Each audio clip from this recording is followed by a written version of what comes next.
Today we are here with special guest Eve Voyevoda. She is Ukrainian from Kyiv. She helps entrepreneurs and coaches who want to boost their confidence, especially those who struggle showing up on video. On 24th of February 2022, Russia invaded Ukraine. The war started. Eve spent 4 days living in a bomb shelter before she managed to escape from the capital city Kyiv to Poland physically unharmed. We are here today exclusively with Eve to discuss what all people affected by this war can do: people in Ukraine, refugees, mothers with children, older people.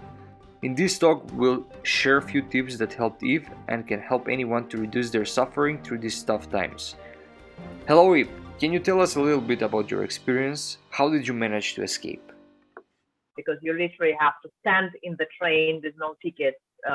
Good if you forcefully get in, you can't get in them, literally. So you forcefully take a train, you move on this train like for several hours. It will be 12 hours sometimes 18 hours. Sometimes this train stay on the ground on this border. Sometimes you have to step out. I was step out in Lviv because I was too tired. So I spent 2 days in Lviv and then I moved on a bus. But again, it's a very tough process, especially for mothers, especially for ladies who are moving with many kids, because some mothers are evacuating other children, not their own only. So it's a very, very tough process. And yes, we're extremely grateful to every single person in Europe for actually helping to accommodate them, who helping to give them food. It's tremendous because now when they get in, after all that horror of the moving and like protecting kids, I hear the stories now and I understand the different level of that. They're like, and we need to find school. And I understand now, oh my God, they have to settle with this many kids for God knows how long, you know? It's a process which is just started. And I mean, we require a lot more help as well. And I understand that Europe is actually also have limited resources. So it's scary also for all of us, like for both sides. And like, I think that Ukrainians, all of us, extremely grateful. Men are grateful that their women are protected, it is somehow, and they can fight without thinking. I mean, just to share with you the story of my friend who is also here in Krakow. She said she's with 2 kids evacuated, and she didn't realize, what actually happened. I mean, because like when you do it, you're on adrenaline, so to say. You're like evacuating with all the fear, and you're very capable to do anything, especially for mothers who like with kids, they're like superheroes, as you say. But you know what?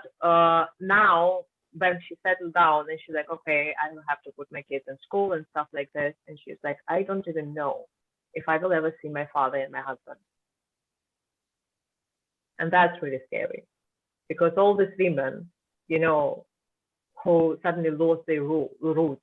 Some of them lost their houses. Some of them lost everything. Some of them potentially or already lost their husbands or their fathers or their brothers.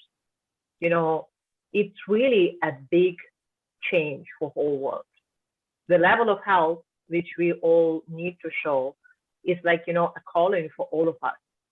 It's a very important call for all of us, what we're capable, what we're ready to give, to follow this truth, to follow this value, what you say. Because it unfortunately will require a lot more, and it's scary. But we really hope for this because it will allow us probably to survive and really keep this, as you say, strong spirit. Yeah. To protect the world from the evil forces.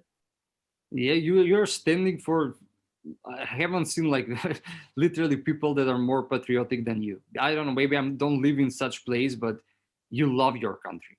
You really love your land, and you are willing to stand for it no matter what.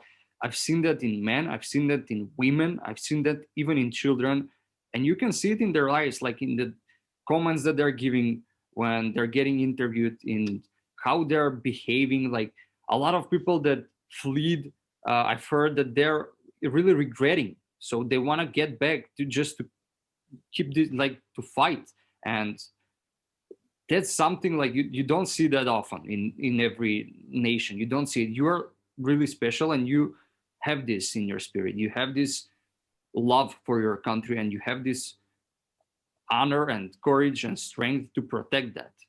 And that's You know, really inspiring. It inspires all of us to find that within us. What's that we all stand for? And I believe that when we all find it, it will be really the common thing for all of us. We all stand for family. We all stand for our loved ones, right? We all stand for the good in the world, for the goodness. And if we can see these commonalities, we can all stand together.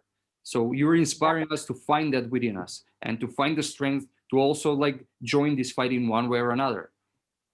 you know, you say this very important thing, which I try to write about. This is a part when people feel guilty for the fact that they evacuated, especially women with kids. And I try to write about this, that like, you know, they need to see the priority, that they keep this priority, and they might be a liability in case of the war. And I told it to my parents who proudly stay in Kyiv, and I beg them to come to me every single day, but they refuse. And that's my own battle to actually take them away. But I don't know, like, I mean, if somebody doesn't want to go, you can do that. But they're safe at the moment. They're still in Kyiv and they're in bomb shelter, but like they have a bomb shelter in their house, so they are relatively protected, relatively. So that's another worry. But the point is, like, we all feel guilty, which is bad. And what I try to explain to myself, first of all, and to many other people, you know, we all have own capacity and capability to fight the thing. And this is an evil force, truly an evil force who kills kids.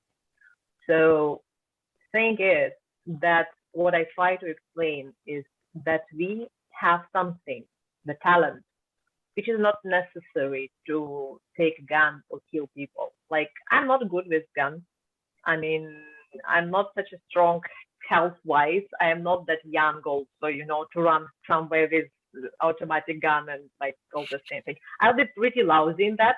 I mean, I might succeed once or twice, but I mean, I mean, that will be a big thing.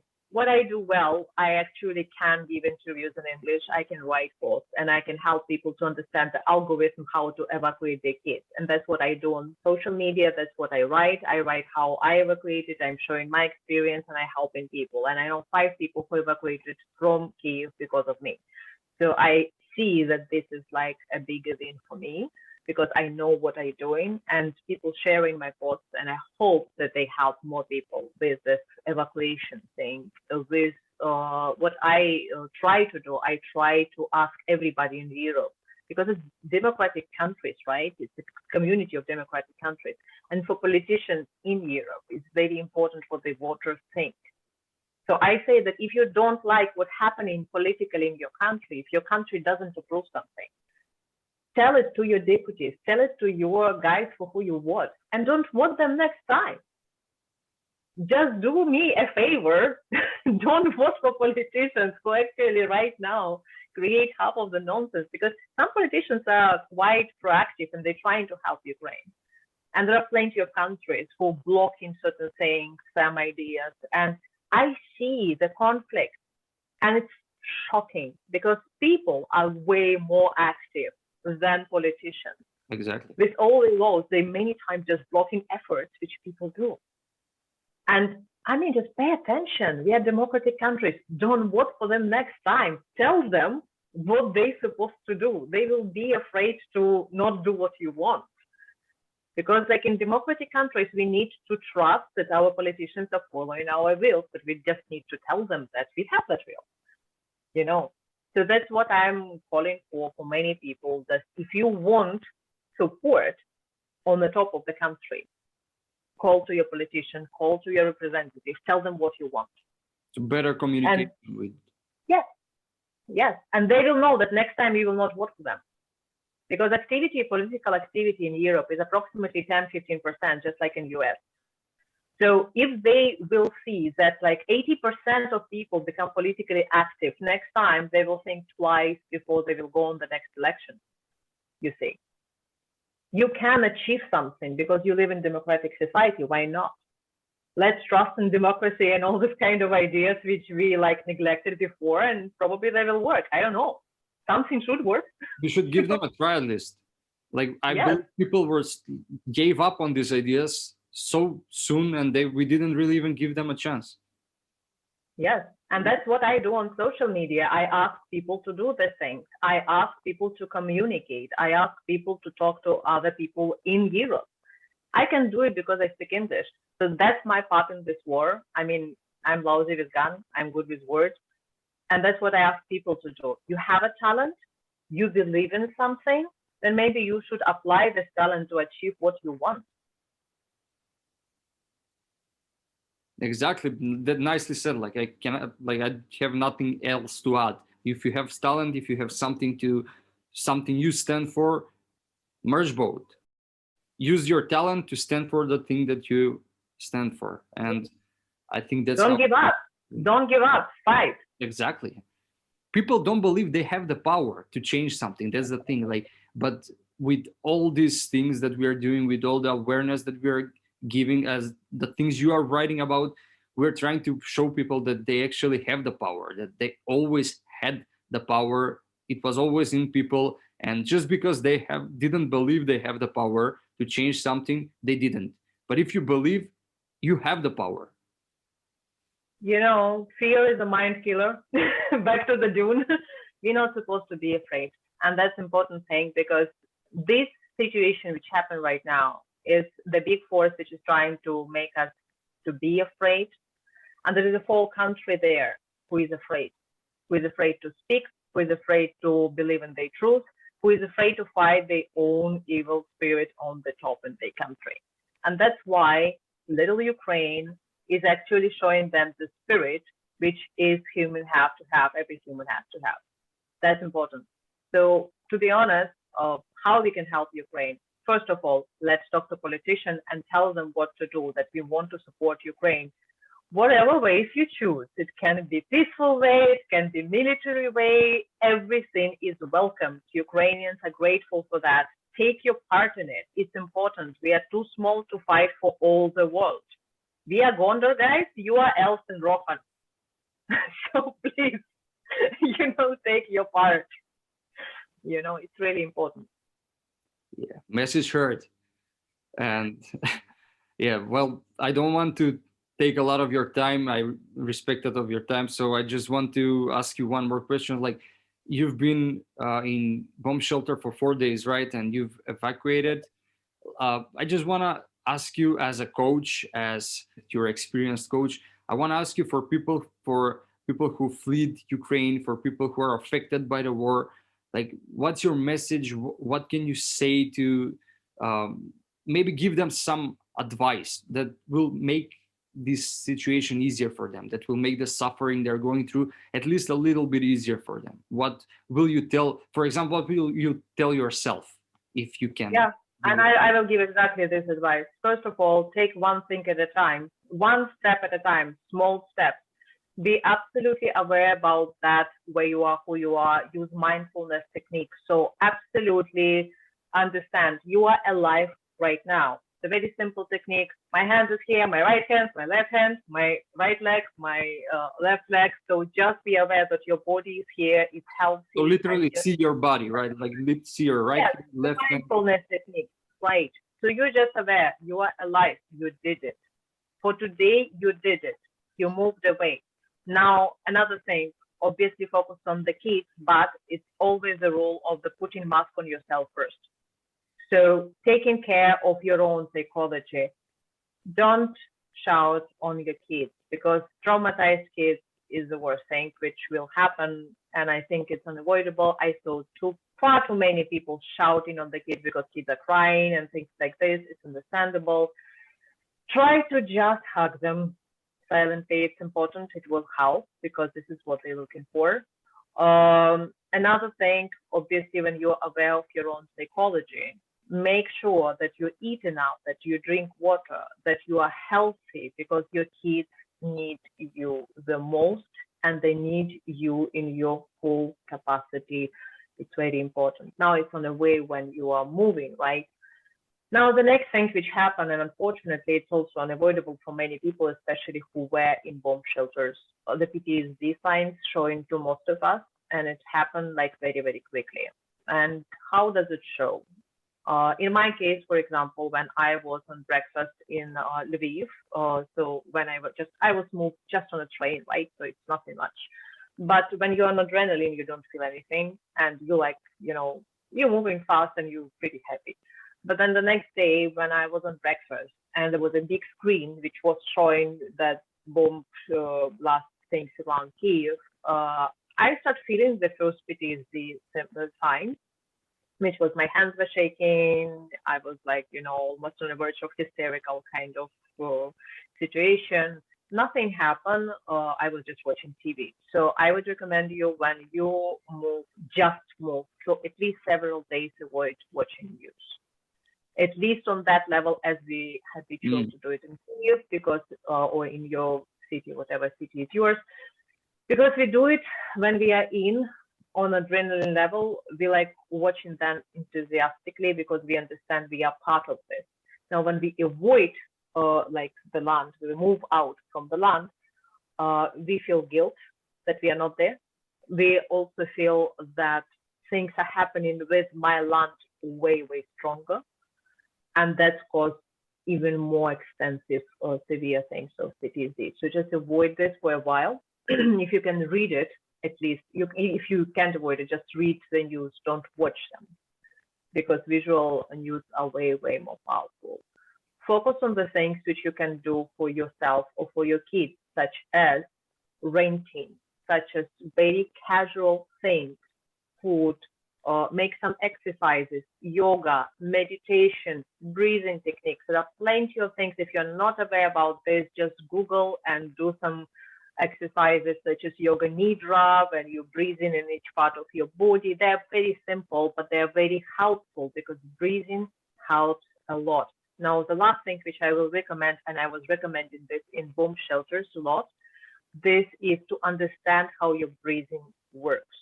So when you breathe shallow and in your chest, basically this is a stressful breathing. This breathing required by your body to survive. It's very important. So when you run from the tiger, you need to breathe fast and your body needs to work as pump. So you actually have more blood in your body and you can act fast. Now, if you will do it, your body understands that you are in the stress. And if you notice your breathing after all this event, you're quite probably still breathing this way. Now, our body can potentially stuck in this breathing for a very long time and cause anxiety attacks and all the things. So to change it, you need to understand that when your body is calm, you breathe in your stomach and you breathe very slowly. So to change your psychology, you can easily use this technique, like sit for 5 minutes or so and start breathe slowly in your stomach. Avoid breathing through the chest, and you will feel how your body is relaxing because you send it the message that everything is fine. So do this anytime you can, just slowly breathe through the stomach comfortably, and this will allow you to at least relax a little bit, in this difficult situation. Yeah, and it's important to mention that it's just not about feeling better, but when you feel better, you think better, and you have a greater chance to survive in this situation. Usually in this kind of situations, panic is the greatest enemy because you don't think rationally and you do stupid decisions that might cost your life. So just to be able to regulate this, to regulate how you feel and how you think, you are raising the chances to make everything be okay. That's in your control. I would also give an idea which definitely was affecting me, and I do work with that. That's why I could manage it, because many people wouldn't notice that. That's what you say, the thinking, because many times when things are not going in your favor, and like, for example, right now, it's difficult to get the rental flat in Krakow. I want to rent a flat, but like the amount of people is such that it's really a difficult task. So I'm trying, but obviously if somebody, and I know many families also trying. Now, this can make them feel that they're not welcomed or life is against them or all that negative beliefs, right? So these beliefs will not help you to get the flat. I can guarantee you that. So when we come to anything from the luck mentality, we will not get it. And that's exactly what happened to me in Lviv. when I came to the counter in the hotel, and I'm like, I know that you don't have any room for me, but can I just sit in the lobby and warm up a little bit?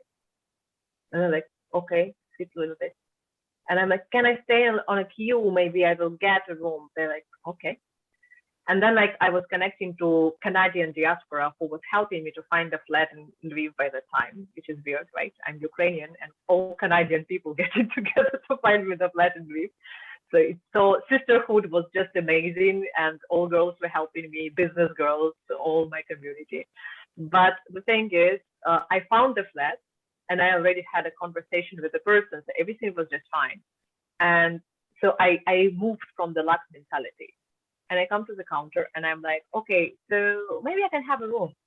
And she's like, oh, I actually have a room for you. And that's like, you know, a 15-minute thing. And nobody come, nobody left. It's just that room always been there. I just didn't ask for it. So this is the thing, when we are in the luck mentality, we don't even ask for solutions. We don't see the opportunity. We just avoid it. So get into the positive mentality as much as you can. Trust in yourself, trust in your ability to survive, because we are human beings, are very resilient. And especially women with kids, because they are like really in a more difficult situations than people like myself. I'm alone. I mean, I'm responsible for myself, and I'm fast. I can move from one situation to another. And for women with kids, it's way more difficult. So like, if kids are sad, they also will get sad. So your positive attitude, your belief in yourself is an example for your kids. And that's pretty much your duty to feel great. Yep. So thank you so much for being here. Also, what was it? The dog is male or female? They're all boys. Oh, So, yeah, agree. yeah. Okay, thank you so much. And also for people who want to get in touch with you, maybe they want to talk with you, where can they find you? I will leave the things in the description, the links, everything, but you can also mention here. Sure. So basically right now I would absolutely recommend to connect my Facebook, because I share a lot of information there, and my LinkedIn, and I share a lot of upcoming information about laws which are changing, about the evacuation, and some links that people can donate for Ukraine. So definitely connect with me on LinkedIn and Facebook. Bye. Okay, thank you so much. Have an incredible day, and bye-bye.